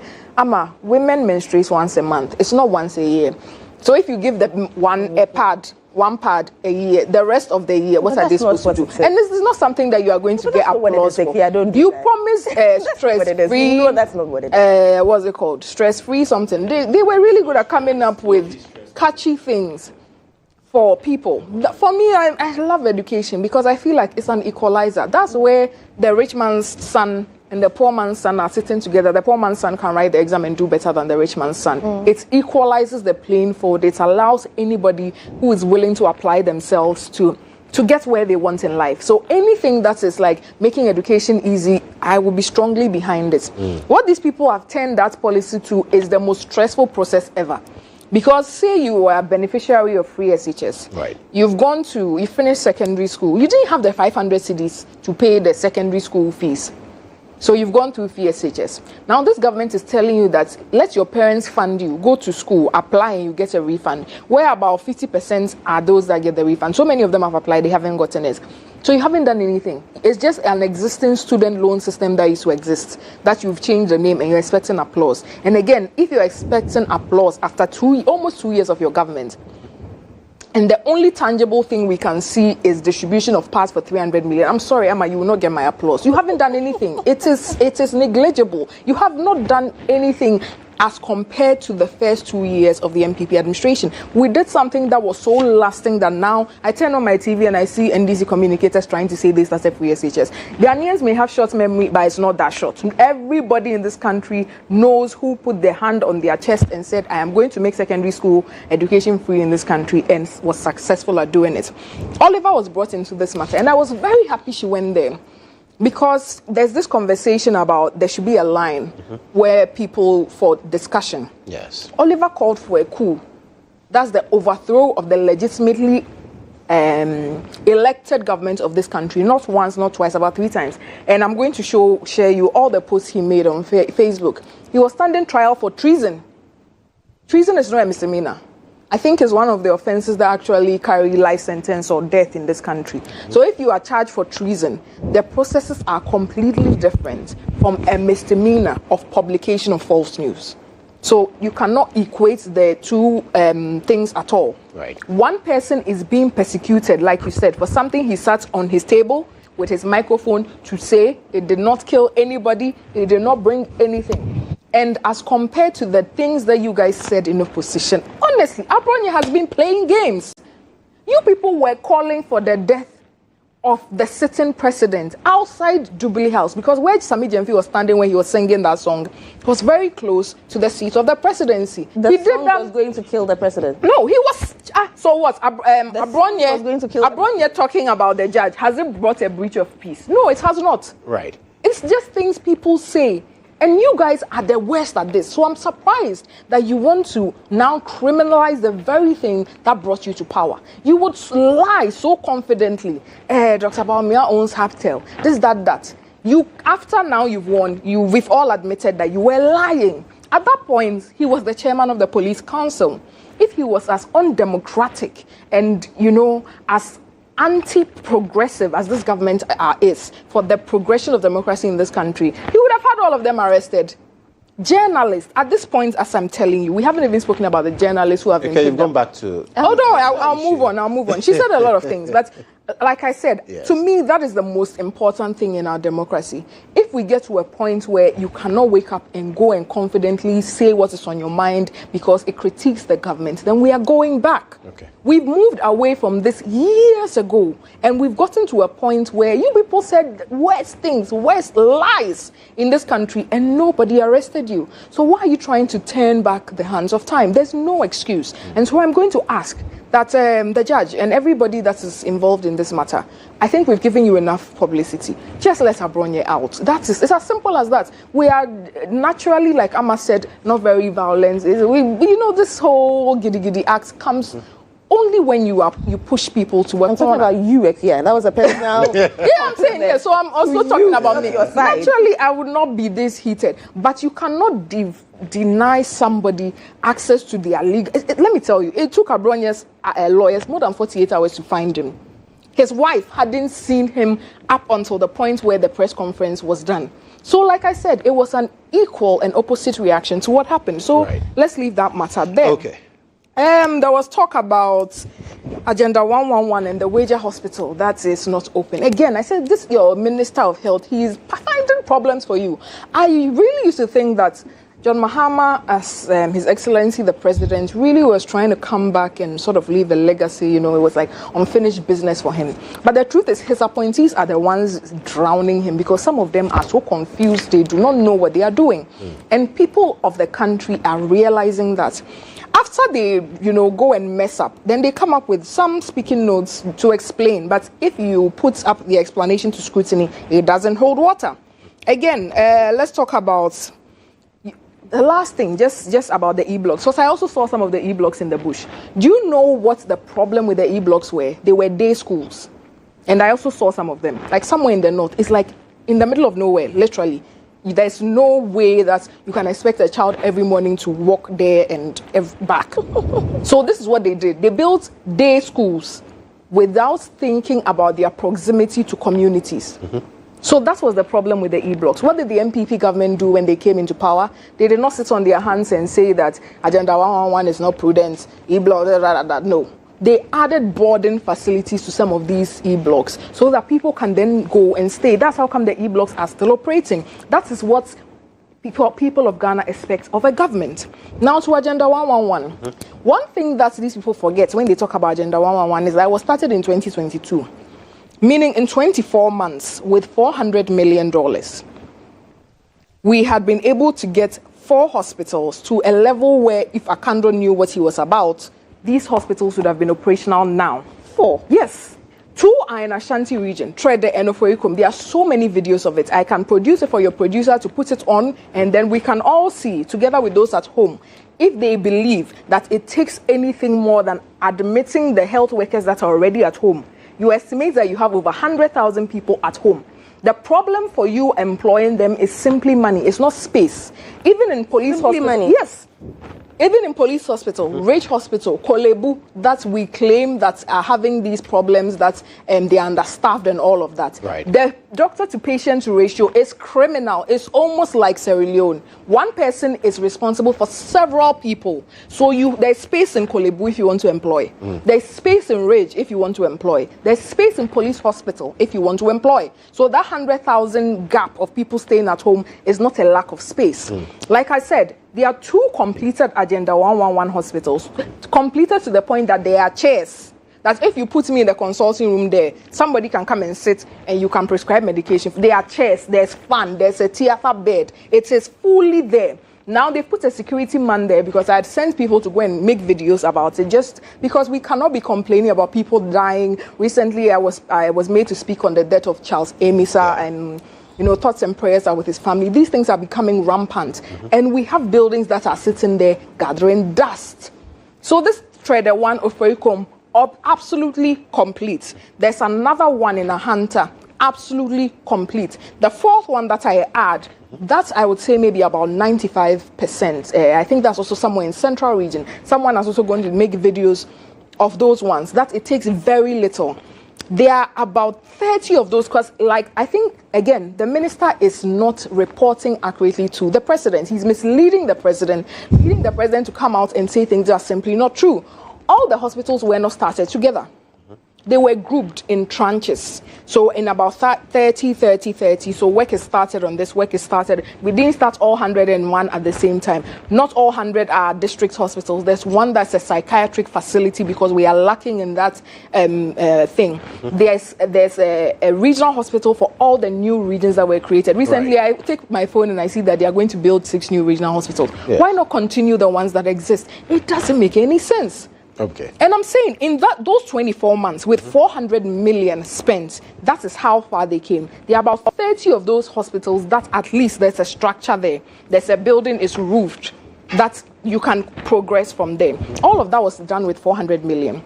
The phase 1 of UGMC was built for about that amount. Yeah, about that amount.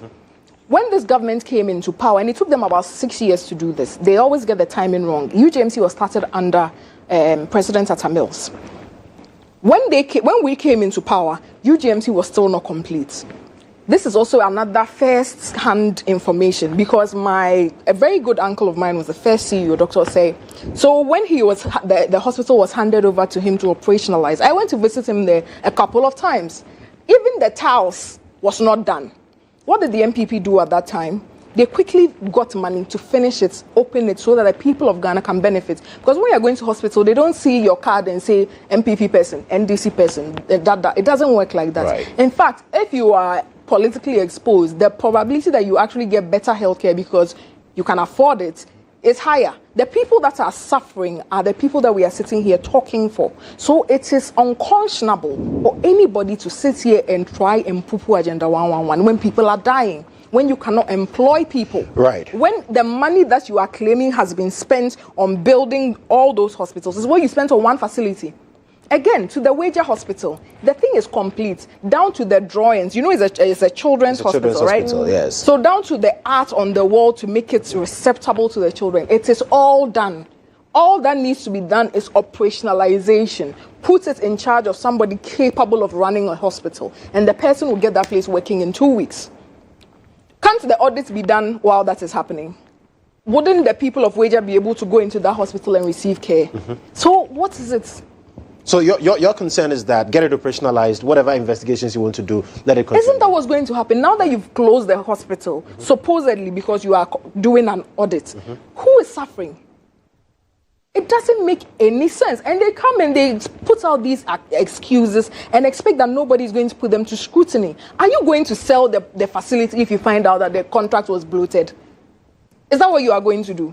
From these same people that have just been hit with this sole sourcing big push matter, where you are given the contracts that the same road that was allocated under MPP for maybe $1 million or so per kilometer now has gotten to $7 or $9 million per kilometer. You want to lecture us on bloated contracts? Right. That doesn't work. All we want, especially when it comes to matters of health, because I can tell you, I was at UGMC yesterday to visit a family member who is not doing well. And, you know, if you are willing to suffer and then pay a little bit more, you get something nicer. So nice, she's a single and blah, blah. But going through the whole place, you pass through the ER and see people just lying there. And UGMC is a facility that was even built, you know, thinking about the comfort of patients. You go to Kolebu and the matter is terrible. You go to Konfanochi where I trained. There, people, you don't hear of no bed, we sack somebody, because as soon as you come, you will be treated, even if it's on the ambulance bed, somebody will come and triage you. That's just the culture of Komfanochi. So the place is a mess. If you enter the accident and emergency in Komfanochi, as soon as you enter, you see a patient. They are all lying anywhere. That is what we are dealing with. Okay. If you operationalize Trede, and now somebody is coming from that stretch of the road, has an accident, all the Agenda 111 hospitals have an accident and emergency center. So people working in Komfanochi, some will be moved. There are new doctors trained every year. Right now we have an emergency medicine program in Komfanochi again, training specialists all the time. People will move to Trede. That means that the person coming will be treated at Trede. Around Trede, people are building. But then she's made the point that yes, they will take on the projects. They have not abandoned them. Let me That's tell the you. point that Let me give you the punchline. Like I said, Agenda 111 took us about 24 months to get to this point. The NDC has been in government for, let's say, 17 months. The 3 that are complete with chairs, it has taken them 16 months, and they haven't put human beings in it. So at what rate do they expect any progress? Okay. That is the simple question with Agenda 111. Somebody used 24 months, yes, 400 million to get this far. You have had 16 months, and you haven't put even human beings in the one that is ready. You're obviously not committed to the healthcare of this country. It's okay. No. So this morning, I am very heated. Relax for us. It's okay. I just have a simple question for Ekia, right? She says, it took us how many months? I'm sorry. It says it took them 24 months. 24 months to get where the buildings are now. Point, to get this far. She keeps saying that. I want to know the point at which it got to. And that's what I'm interested in. Oh, I can put the video on. 24 months to get to what point? I'll share it with you. To get to how far? Let's go back to what Ekia has been saying this morning. She says we have 30 of the Agenda 111 hospitals having a structure. Are we being serious? Right? Then she says, 4 in this long speech that she gave, I've written 3 figures. First she said 4 were completed. Then she said 2 were completed. Then she said 3 was completed. Like, yeah, how many hospitals were completed? Tell us, I beg you. I said 4. Was it 4? I was giving you the location. Was it 3? I think, Amma, you should have listened to me. Let me clarify. What was 4? completed? I said 4. 2 in the Ashanti region, 1 Trede, 1 Ofoikom. The difference is, I care about these things. So I've gone to all of these places with my own 2 eyes. And I'm going to put the video, I'm sending the video to the... You also said 3 was completed. Because I don't need to be dishonest here. The 2 Trede, Ofoikom, absolutely complete. All it takes is human beings. There's 1 in Nahanta, Bogoso, absolutely completed. No. All it requires is human beings. Please, it's not about... No, I'm coming. I'm asking very specific questions. I am telling you, 4 is completed. 4. By the standard of UGMC, 4 are completed. Okay. By my very honest opinion, 1 would require some work.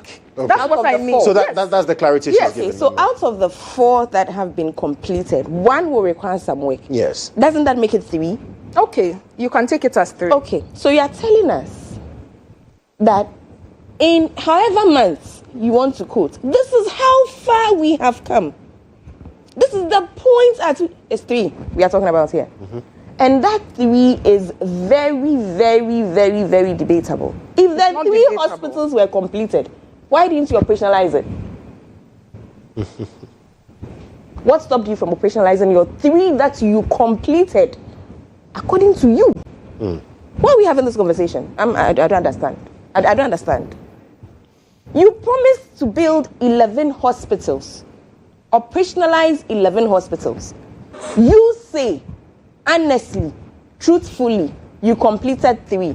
Why are we not in those hospitals? Ask your minister. I'm asking you. Yeah. She says you completed it. No, I'm telling you. But then you completed it. So why are we not in? So why are you in government? Hold on, Ekia. Why are those hospitals not? If you want us to do it, you can leave, and then we'll come and show you how it's done. I love how Ekia is going over all the difficulties in the health sector. Did those difficulties start today? They improved. Did those difficulties start in 2024? Did those difficulties start in 2025? I don't want to have the free SHS conversation this morning. Because that is horror. It's a horror story. How is it a horror? If Ekia wants us to, this morning at 9 in the morning, do horror stories for viewers, we can do that. Because as for the free SHS horror story, we can have it, right? It's in the same spirit of this Agenda 1111 project. The the previous administration had a penchant for over elaborate projects that were not thought through, that were not, I want to be charitable, poorly executed, right, not operationalized. Even the one that they operationalized, the free SHS, look at all the difficulties. Look at all the difficulties that project had. You send our kids to school and they don't have food. Look at all the drama that they took us through with their own caterers. We're all here watching that horror story unfolding of the MPP fighting amongst themselves as to why everything was in such a mess. Just like Agenda 111. This government thinks through its projects. Right. This government, when it undertakes a project, it's genuine about the project, has thought through it, knows from point A to point B the execution of the project, has the Ghanaian at heart, intends to operationalize whatever project it promises to the benefit of the country, to the benefit of all of us, individuals in this country. So again, keep calm and watch us salvage your failure. Keep calm, sir. Keep calm. 4 years now. And watch us salvage your failure. All of the projects that you undertook that you could not, scratch that. You failed at implementing. Keep calm. Right. And watch this government show you how it's done.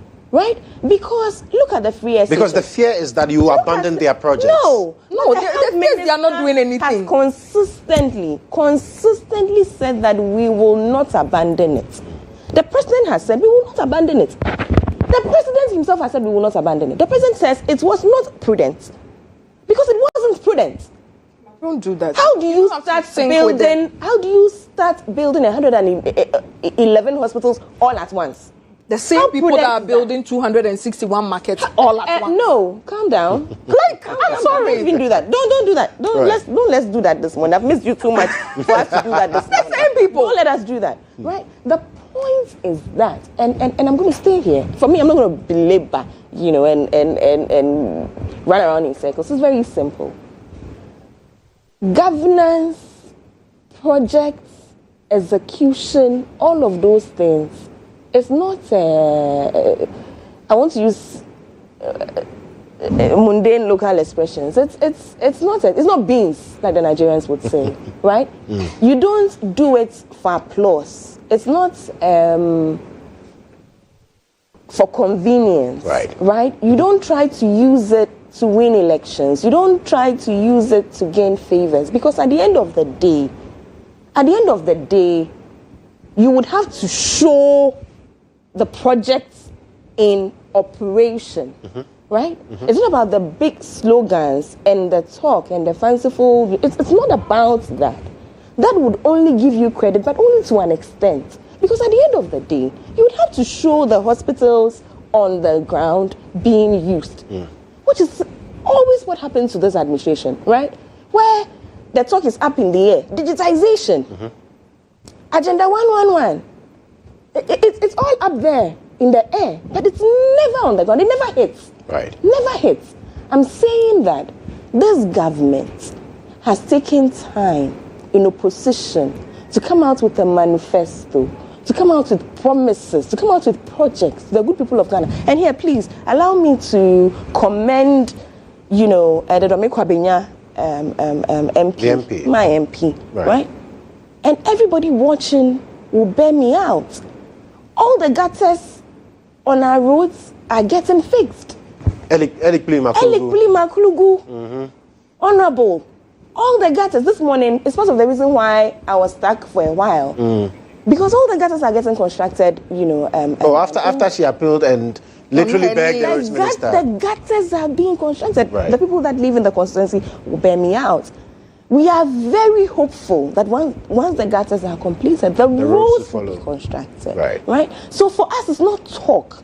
It's not, just saying things because, and then hurriedly trying to put some structures in place to deceive Ghanaians. Because at the end of the day, the only person you will deceive is yourself. The only people who poo-pooed on Agenda 111 was the past administration, Equia's administration. They poo-pooed on their own project. Nobody did. Right. So again, I'm sorry, at the risk of sounding like a broken record, keep calm. Calm yourself and watch this government deliver. Salvage your failure. Just I've sent the pictures. Yes, we'll be showing. I would be rolling glad them. if we could show these. We will be rolling them. Let me just quickly remind Amash. So why did we not operate? Like I said, it took us 24 months. By the time we were exiting the government, that's when these three were ready. So His Excellency Nana Addo Dankwa commissioned them, just like they did with UGMC. You see, that's where the hypocrisy stinks. The same thing they did with UGMC, they quickly opened it. And I can tell you that the state in which UGMC was when His Excellency President Mahama commissioned it before leaving office, and the state in which the videos you are about to see are, there is night and day. But what did the MPP do? Right. So where is this? This is Agenda 111.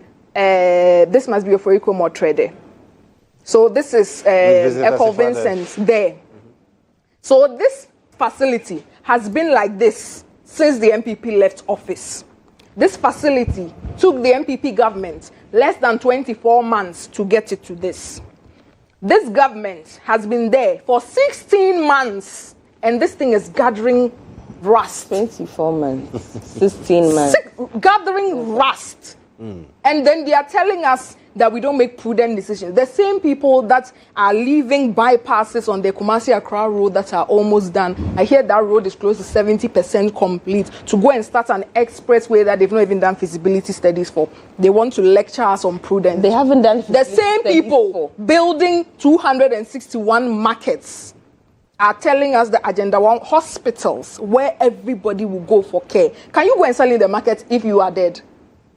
It's not, that one is not prudent. I'm sorry, I don't even understand what's going on here. Amma, look at this facility. Look at the theater bed. You are refusing to look at it. Oh, I'm looking at it. Yeah, I'm looking. How is it taking almost 2 years to get human beings into this facility? Right. Can I? The health minister is just incompetent, grossly. So this is the ICU for me. This is the power plant. Yeah, we can see. All you need is oxygen cylinder there. And then we can see your MC too in his very nice, like this is one. I've sent 3 pictures of all 3. Okay.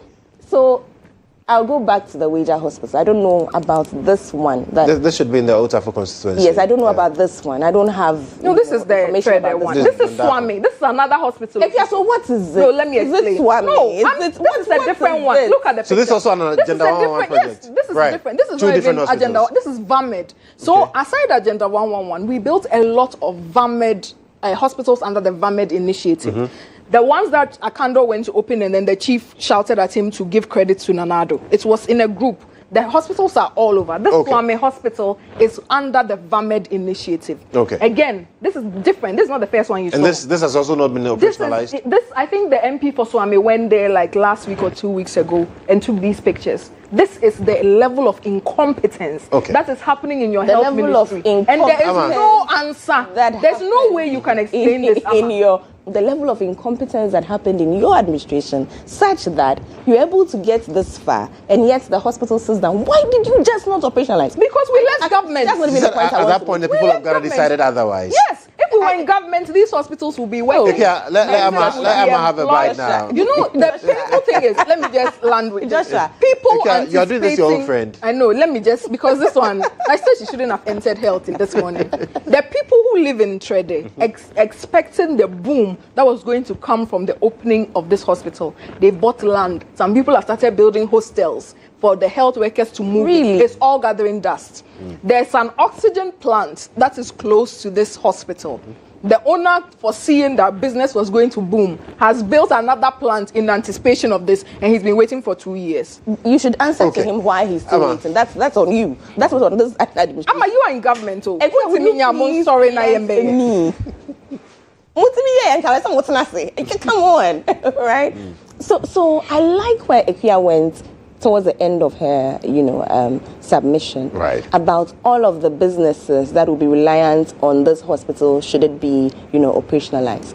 And then asked Ekia about the Labadi, hospital. La General Hospital. La General Hospital that was rigged down. I spent an enormous amount of time at that hospital speaking with the staff, first of all, and all of the businesses in that community that relied on, the existence of that hospital. Yeah. And to ask Ekia where her passion, this passion that she has this morning, was then, when all of those businesses and all of those people and all of their livelihood was rigged down. I'll answer you. Was rigged down and stayed down for as long as till now, really, if you think about it. Yeah. So, if she speaks about convenient hypocrisy, this will be a classic example of convenient hypocrisy, right? Because how about the people of, La and all the environments that were dependent on that hospital? A fully functional hospital, by the way. A hospital that had seen renovations. In fact, I think 2 years prior, it had been renovated. Some section of it had been renovated. It wasn't a rundown hospital. Fully functional with modern facilities. Administration rigged it down.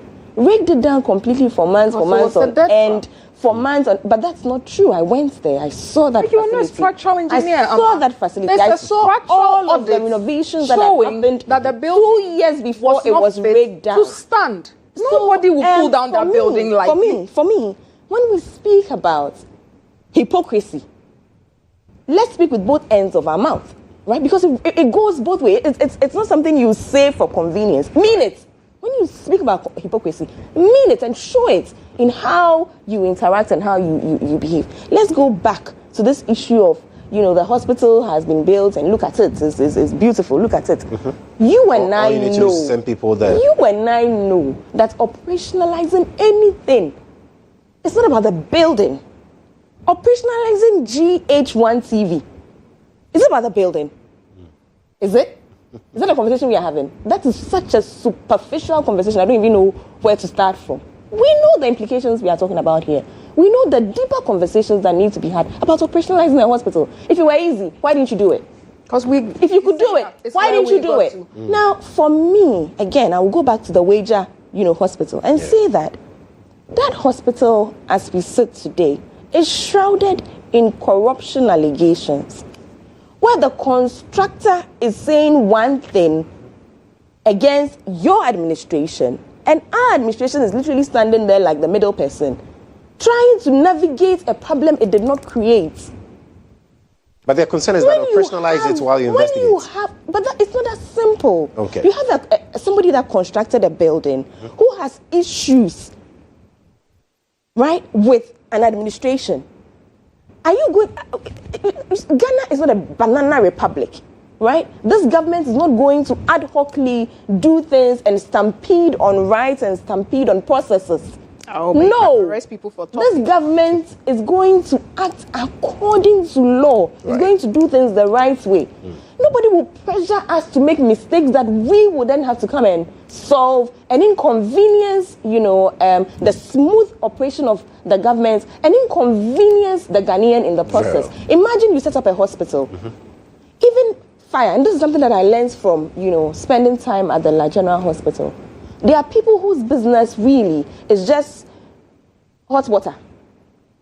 Making hot water for patients. That's somebody's business. There are people whose businesses is orange. Selling orange across the street. Now, you quickly go and operationalize a hospital.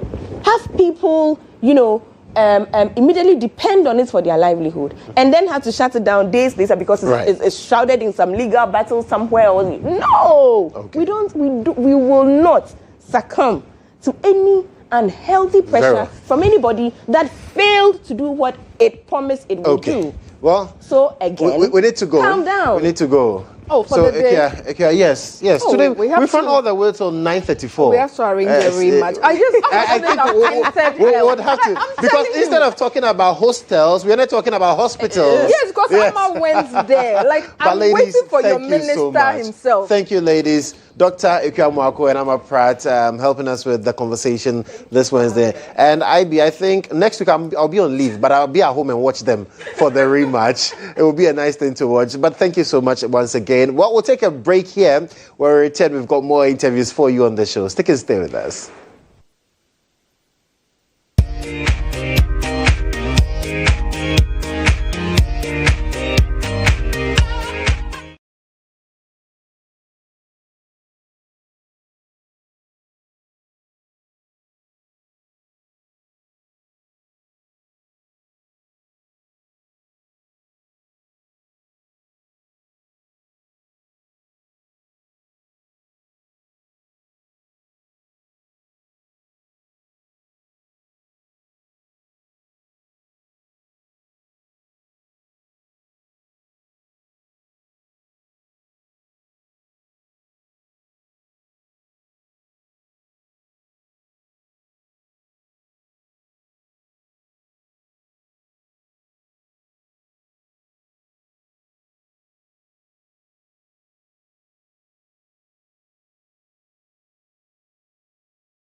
All right, thank you so much for staying on with us. This is still GA Today here on GH1 Television. Let's get into our next conversation, and my guests are ready. I have in studio this morning Brighton Bill, who is the founder and curator for Afro Talks, and he's here with the projects and partnerships lead at Afro Talks, Beatrice Afo. Ladies and gentlemen, welcome. Thank you, sir. Nice to have you this morning. Rainy morning though, but we still made it. But let's talk about Afro Talks. Bright, what is it all about? All right, so Afro Talks at the bigger picture is about ownership. It's a very long journey, and we are talking about how Africans can own ourselves.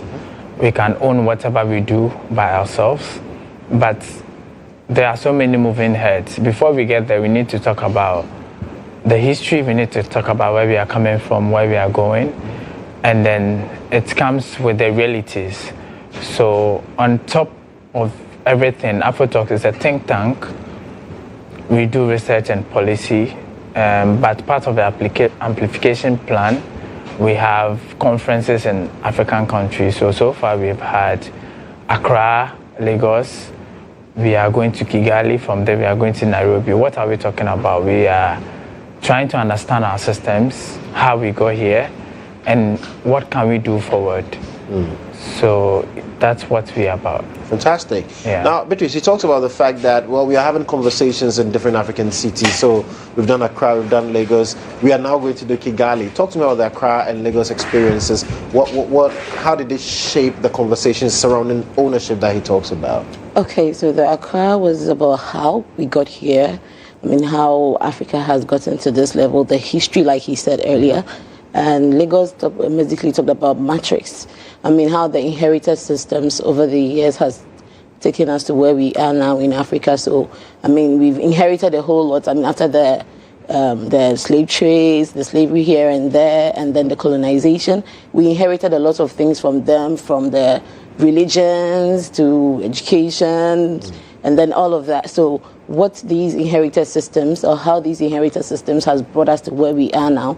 And then moving forward to Kigali, now we are building systems. Okay. So this is where we are trying to, fix the things that have been broken over the years, build systems, not just talk, not just sit and have conferences like every other person does, but this time around, talk with action. And so in doing this, we are also supporting startups here and there. We are bringing innovators together, policymakers together. So it's big. It's not just about the leaders come, talk, and go. Yeah, because usually that's what we see with conferences. So it becomes talk shops. But you say you are actionalizing these talks. You're putting your money where your mouth is. Exactly.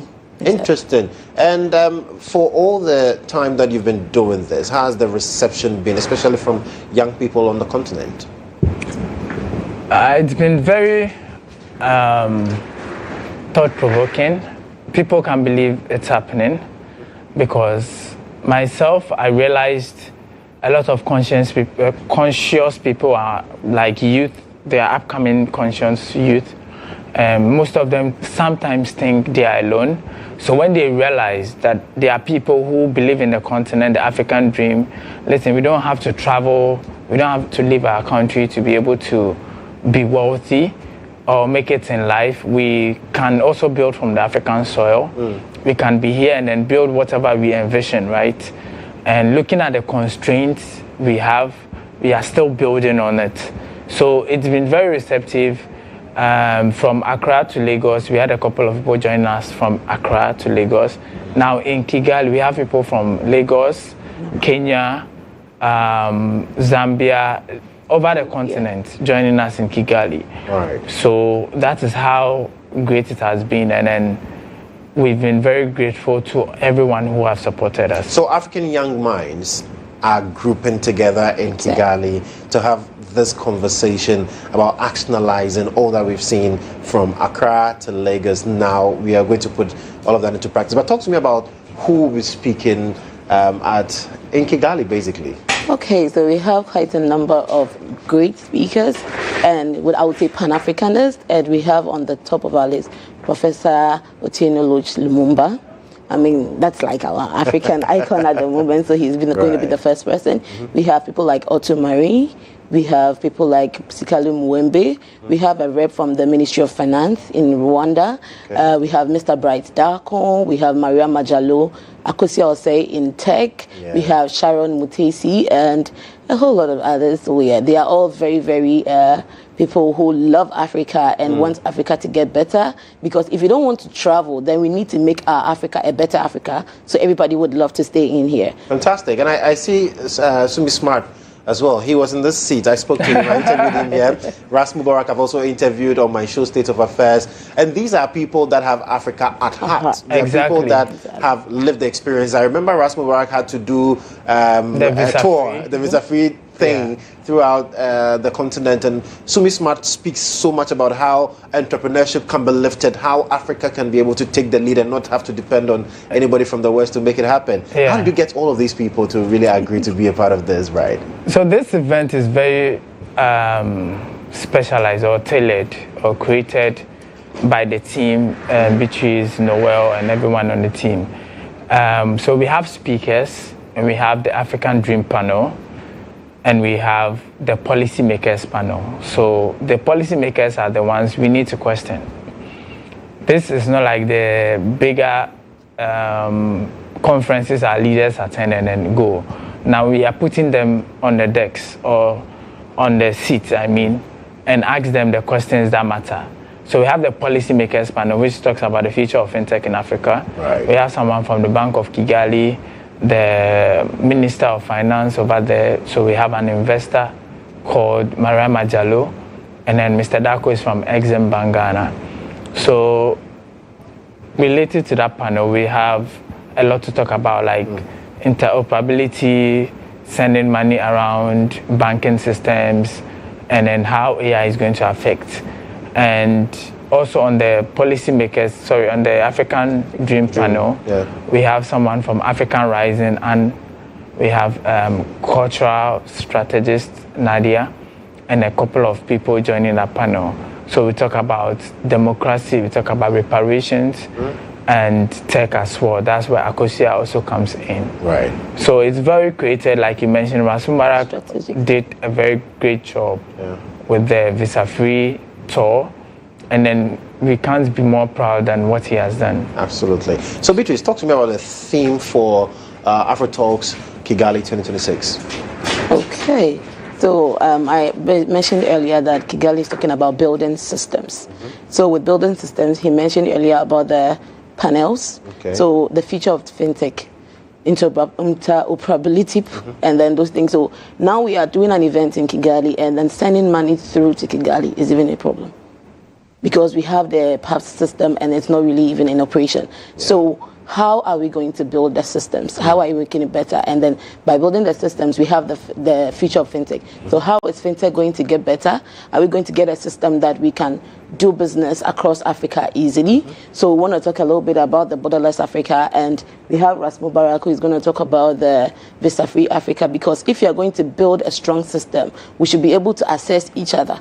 Flying within Africa at the moment is even more expensive than flying across. Sometimes Africa. You have to fly outside the continent to come back to Exactly. And it makes no sense. Exactly. Right. So if we are going to make Africa a better place for us to stay, then we need to put together in place systems that are going to make us feel comfortable in our space. And that is why the policymakers are there. Absolutely. We have to question them. We have to ask them questions that matter, not just anyhow, but questions that matter, so that they speak to us, make us understand, and make them also see things from our view, because sometimes they may be up there and we may not really see things from where we sit. So now the youth are coming together to speak to them, to ask questions, get understanding of why they are doing things that way, and make them also see things that way to put together. So it's just about building systems. And like I said earlier, not just about talks, but action.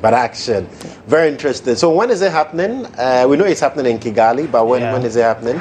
So starting 27th to 3rd. So it's a 5-day. So that's like a week from today. Yes. So it's a 5-day event, starting with the Mensah. The Mensah, yeah. The Future of Work Mensah, hosted by Akosi Osei. And then the next day we have Afro Pitch. Like she mentioned, we are giving grants to startups who are pre-seed funding, which is supported by Maria Majalo, who is the investor.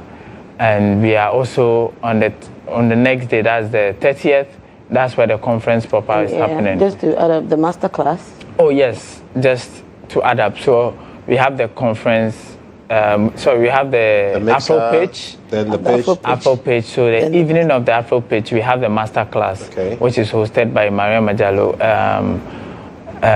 She's an author and then also an investor as well. And the next day, that's the conference proper. That's where we have the panel discussions and all that. The whole conference. On the 31st, we are hosted by the Ghana High Commission in Kigali, in Rwanda, on a business dinner where professionals come together and seek assistance, share hands, shake hands, and all that. And on the 1st and 2nd of June, we are having a tour around the city to explore how best can we say we want to visit Kigali instead of visiting London. And that's what we are looking at the end of the day. And we are so lucky we have a lot of people coming from Ghana who have already registered.